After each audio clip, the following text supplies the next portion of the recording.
Welcome back. Karachi میں ایک اور بینک لوٹا ہے۔ ایک بار پھر 50 لاکھ سے زائد کی بینک ڈکیتی ہوئی ہے۔ کراچی کے لزبیلا کے علاقے میں نجی بینک کو حملہ آوروں نے آج لوٹا، اور نہ صرف یہ کہ بینک کو لوٹا بلکہ بینک کے گارڈ سے اسلحہ بھی لے کے چلے گئے۔ بینک کے گارڈ سے جب یہ پوچھا گیا کہ اس نے گولی کیوں نہیں چلائی تو اس نے کہا اس نے آج تک گولی نہیں چلائی۔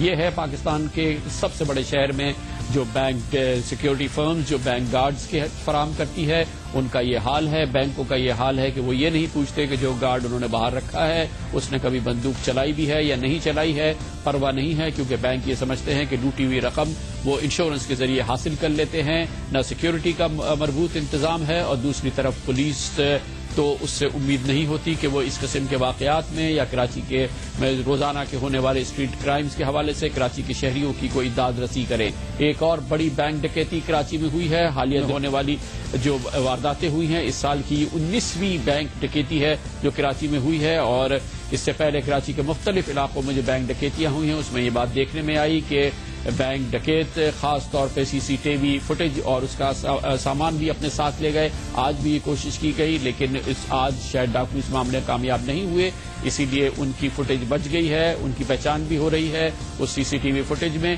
لیکن آج کی اس واردات نے ایک بار پھر اس بات کو یاد دلایا ہے کہ شہر کراچی میں جو پاکستان کا سب سے بڑا شہر ہے، یہاں پر نہ صرف یہ کہ اسٹریٹ کرمنلز دندناتے پھر رہے ہیں، بینک ڈکیت بھی آسانی سے حملہ کرتے ہیں، بینک کو ٹارگٹ کرتے ہیں اور وہاں سے لوٹ کے چلے جاتے ہیں۔ اب آپ اپنی اسکرین پہ آج کی بینک ڈکیتی کے معاملات دیکھ رہے ہیں، یہ آج کی بینک ڈکیتی کا واقعہ ہے۔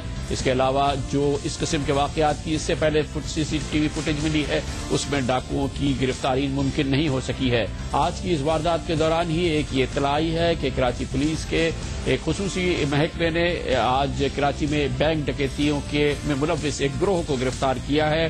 پہلی بار ایک بینک ڈکیتی کے گروہ سے منسلک افراد کی گرفتاری کی بات ہوئی ہے، قابل ذکر گرفتاری بتائی جاتی ہے۔ اس سلسلے میں مزید معلومات ہم لیں گے، ہمارے نمائندے طلحہ ہاشمی ہمارے ساتھ ہیں۔ طلحہ ہاشمی، آج واقعہ تو ہوا یہ ایک بہت بڑا بینک ڈکیتی کا، لیکن پولیس نے دعویٰ کیا ہے کہ اس نے کوئی گروہ بھی پکڑا ہے بینک ڈکیتی میں ملوث، اس کے بارے میں کیا معلومات ہے؟ آج ایس آئی یو نے ایک کارروائی کی ہے۔ ایس ایس پی راجو عمر خطاب نے جو ہے وہ ایک پریس کانفرنس میں بتایا ہے کہ اس سال ہونے والی 19 میں سے 7 بینک ڈکیتیوں میں ملوث جو 3 ملزمان ہیں انہیں گرفتار کیا گیا ہے۔ ایک ملزم ان میں سے گلاب شاہ ہے جس کو کوہاٹ سے گرفتار کیا گیا، اور اس کی پوائنٹیشن پہ 2 مزید ملزمان کامران اور ایک اور اس کے ساتھی کو کٹی پہاڑی سے مقابلے کے بعد گرفتار کیا گیا۔ ان کے قبضے سے ریپیٹر اور جو دیگر اسلحہ ہے وہ برآمد کیا گیا۔ تقریباً 8 لاکھ روپے سے زائد کی رقم برآمد کی گئی، اور اس کے ساتھ ساتھ جو پراپرٹی کے کاغذات ہیں جو کہ انہوں نے بینک جو لوٹے تھے اس کی جو رقم حاصل ہوئی تھی اس سے وہ ان سے برآمد کیے گئے۔ اس حوالے سے جو ایس ایس پی راجو عمر خطاب نے میڈیا کو بتایا وہ یہ بتایا کہ ان ملزمان کا تعلق کو پارا چنار سے ہے، اور یہ شہر میں ہونے والی گزشتہ 7 سے 8 ڈکیتیوں میں ملوث رہے ہیں۔ ان کے مزید 8 ساتھی ہیں جو کہ ابھی بھی فرار ہیں، جبکہ ان میں سے ایک گرفتار کیے جانے والا ملزم جو ہے کامران اور کامی، وہ سابق صوبائی وزیر جو کہ بلوچستان کے تھے رستم خان جمالی، ان کے قتل میں بھی ملوث ہے۔ جی بہت بہت شکریہ طلحہ ہاشمی ہمارے ساتھ تھے۔ اب سے تھوڑے عرصے پہلے گزشتہ ہفتے یہ بھی ایک حوصلہ افزا خبر آئی تھی کہ اغوا برائے تاوان میں ملوث ایک گروہ کو گرفتار کیا گیا تھا۔ پولیس مقابلہ ہوا تھا جس میں اغوا برائے تاوان میں ملوث 3 ملزمان کو ہلاک کر دیا گیا تھا اور مغوی کو رہا کرا لیا گیا تھا، کراچی کے ایک مشہور تاجر کو جن کو اغوا کیا گیا تھا۔ اب سے کئی مہینوں قبل ان کو رہا کرایا گیا تھا، اور اغوا برائے تاوان کے میں ملوث ملزمان پولیس مقابلے کے بعد ہلاک بھی کر دیے گئے تھے۔ لیتے ہیں کمرشل بریک اور اس کے بعد ذکر کرتے ہیں ایبٹ آباد کمیشن مستعد ہے۔ اب ایبٹ آباد کمیشن نے نوٹس جاری کیا ہے، امریکہ میں پاکستان کے سابق سفیر حسین حقانی کمیشن کے سامنے پیش ہوں گے اور اپنی سفارت کے دوران امریکیوں کو جاری کردہ مترجہ جو ویزے جاری کیے گئے مبینہ طور پہ اس حوالے سے سوالات کا جواب دیں گے۔ برطانیہ میں مقیم پاکستان کے ہائی کمشنر جناب واجد شمس الحسن کو بھی ایبٹ آباد کمیشن نے بلایا ہے، اس کے بارے میں آپ کو بتائیں گے کمرشل بریک کے بعد۔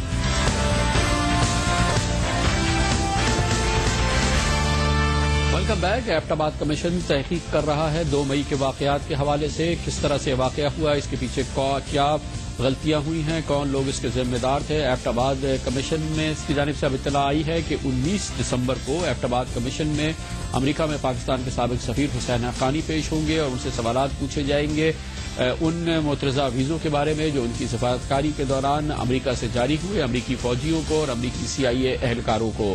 اس سے پہلے جناب حسین حقانی اس سلسلے میں تحریری جواب ایبٹ آباد کمیشن کو بھیج چکے ہیں، لیکن اب ایبٹ آباد کمیشن چاہتا ہے کہ وہ شخصی طور پہ کمیشن کے سامنے پیش ہوں۔ جناب حسین حقانی کے ساتھ سوالات متوقع ہیں اس معاملات کے بھی جن کا تعلق میمو گیٹ اسکینڈل سے ہے اور اس کے اس حصے سے جس کا تعلق 2 مئی کے واقعات کے حوالے سے ہے۔ ایبٹ آباد کمیشن پاکستان کے چوٹی کے غیر مترضع ماہرین پر مشتمل ہے۔ اس کی صدارت سپریم کورٹ کے سابق جج جناب جسٹس ریٹائرڈ جاوید اقبال کر رہے ہیں۔ اس کے اراکین میں lieutenant general retired Nadeem Ahmed, Abbas Khan جو سابق IG خیبر پختونخوا اور سندھ ہیں، جناب اشرف جہانگیر قاضی جو پاکستان کے ممتاز سابق سفارتکار ہیں وہ اس کے ممبران ہیں، جبکہ نرگس سیٹھی اس کمیشن کی سیکرٹری ہیں۔ 19 دسمبر کا دن اس لیے بھی اہم ہے کہ میمو گیٹ اسکینڈل کے حوالے سے بھی سپریم کورٹ نے 19 دسمبر کی تاریخ رکھی ہے جب میمو گیٹ اسکینڈل کی سپریم کورٹ آف پاکستان میں سماعت ہوگی۔ جناب حسین حقانی کے حوالے سے جو سوالات ایکسپیکٹڈ ہیں ان کا تعلق ان ویزوں سے بھی ہے جو امریکی فوجیوں کو بھی جاری کیے گئے اور وہ ویزے بھی جو مبینہ طور پہ امریکی CIA کو بھی جاری کیے گئے۔ ایک اہم معاملہ تھا 154 امریکی فوجیوں کو ویزے جاری کرنے کا، جس کے بارے میں جناب حسین حقانی کی جانب سے بیان آیا تھا کہ ان میں سے 82 کو جوائنٹ سٹاف ہیڈ کوارٹرز کی منظوری سے ویزا دیا گیا تھا۔ پھر یہ سوال اٹھایا گیا کہ 72 امریکیوں کو بغیر منظوری کے ویزا جاری کیا گیا تھا۔ 11 مارچ 2011 کو جوائنٹ سٹاف ہیڈ کوارٹرز کی جانب سے جناب حسین حقانی کو ایک خط بھی ارسال کیا گیا تھا جس میں 72 امریکیوں کو بغیر منظوری ویزے جاری کرنے کی وجوہات پوچھی گئی تھی۔ یہ امریکی جو تھے وہ امریکی فوج سے تعلق رکھتے تھے۔ اس کے علاوہ یہ بھی پوچھا گیا تھا کہ USAID، مختلف امریکی NGOs اور ڈائن کارپس جو کہ امریکی پرائیویٹ سیکورٹی ایجنسی ہے اس سے وابستہ 436 امریکیوں کو ویزے جاری کیے گئے۔ جولائی 2010 تک اسلام آباد میں امریکی سفارتخانے میں CIA کے حکام کی تعداد 220 سے بڑھ کر 1000 تک پہنچ چکی تھی۔ یہ ایک اخباری اطلاع تھی۔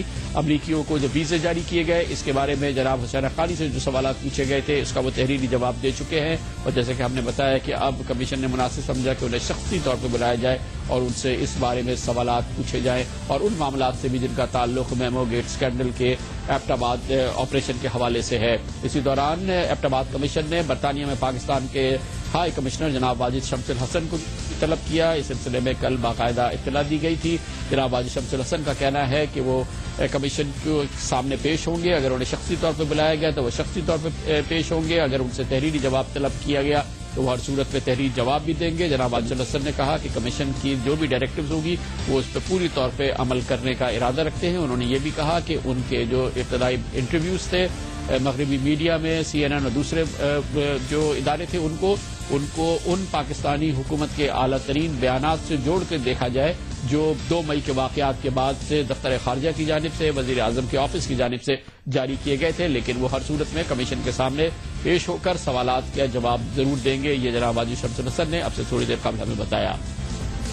اس کے ساتھ ہی ہمارے آج کے پروگرام کا اختتام ہوتا ہے۔ کل آپ سے پھر ملاقات ہوگی۔ کل تک کے لیے کامران خان کو اجازت۔ اللہ حافظ و ناصر۔